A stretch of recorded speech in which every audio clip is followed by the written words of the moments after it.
Bonjour à toutes et à tous, ici Cyper. Comme vous pouvez le constater, j'ai changé de pseudo, ce n'est plus Albig37, ni Mamafidou.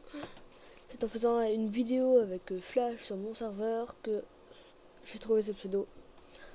Alors voilà, pour vous prévenir que je change de pseudo. Alors pour ce tutoriel sur les bases de la redstone, on va commencer par les leviers. Donc voilà, déjà la redstone tout simple, un levier à côté. On active le levier comme pour poser un bloc et la redstone est allumée. Ça servira à actionner un bloc par exemple. À actionner par exemple un piston. Après, ici, si je mets cela et que j'active le levier, le piston est allumé car la redstone est juste à côté aussi. Mais ça active aussi la redstone qui est ici car quand le piston touche le bloc ici, ça alimente tout autour du bloc. Ça alimente aussi ici, mais là c'est un levier. Si j'éteins celui-là, ça c'est éteint, ça c'est allumé si j'allume celui-là. Donc voilà. Après, ensuite pour le bouton. Quand on clique une fois dessus, il se rééteint après. C'est le principe du bouton.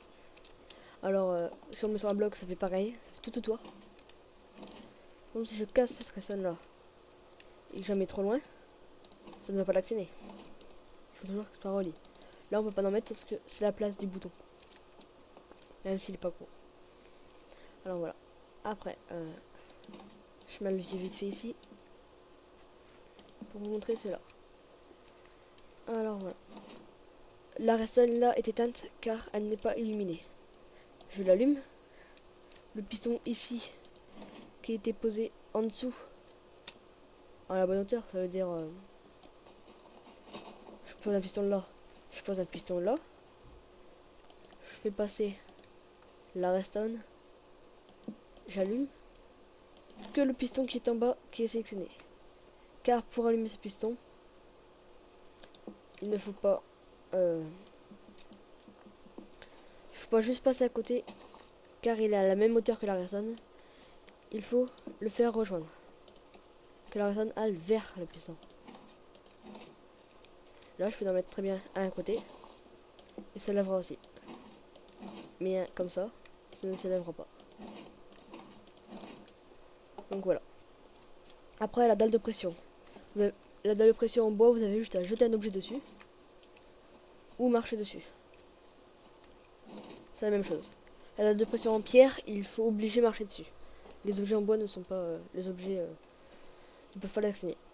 Alors voilà, ça active tout autour d'elle. Si c'est pas relié, ça active pas non plus. Voilà. Après, la longueur de la redstone. Donc j'active le levier là. Vous me direz, le piston va s'actionner. Car il y a la redstone. Mais non, la redstone a une limite. Vous voyez, elle... attendez, je mets le joueur. Donc, voilà. Donc, la redstone a une limite. Plus elle devient foncée, enfin moins elle est allumée, plus elle va finir. Alors, elle a une limite de 15. Là, c'est le 15e bout de redstone, il est allumé. Le 16e n'est pas allumé. Pour éviter cela, on met un répéteur. Et la redstone reprend toute sa forme. Comme ça, on peut faire des circuits infinis. Après, on peut répéter plusieurs fois le répéteur. Ça permettra qu'il mette plus longtemps à s'activer. Donc voilà, je crois que j'ai tout dit pour les bases de la redstone. Merci de laisser des commentaires. Cliquez sur j'aime ou j'aime pas. Abonnez-vous à ma chaîne. Merci. Au revoir.